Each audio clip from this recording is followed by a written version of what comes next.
I'm presenting work from my doctoral dissertation, so this is almost 30 years old. While that's a long time in the world of computing technology, the work still has some interesting features.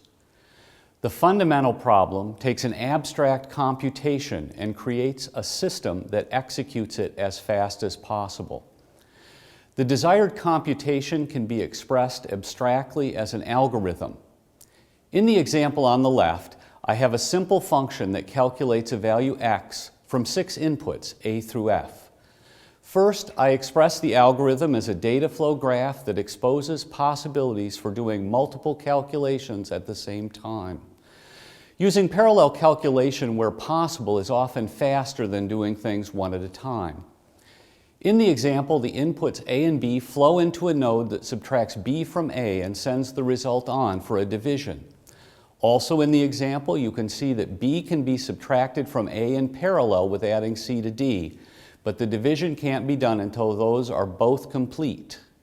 Moving to the center of the slide, I split the data flow graph into individual calculations and then group the calculations together to get a set of groups or partitions that takes advantage of parallelism to get fast results.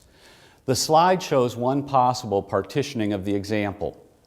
Finally, the partitions are mapped to real-world structures, hardware, to execute the computation. An example real-world structure is shown on the right side of the slide. The elements, houses, can work in parallel with each other, and some elements can also perform multiple local calculations at the same time.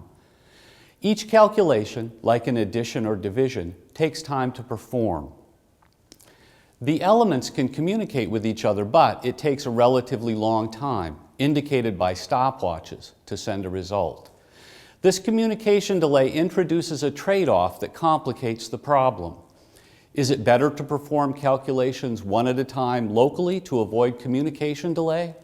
Or is it better to perform calculations in parallel at multiple elements, even though communication delay will result? For large or complex computations, finding the optimally fast partitioning and mapping can take a very long time.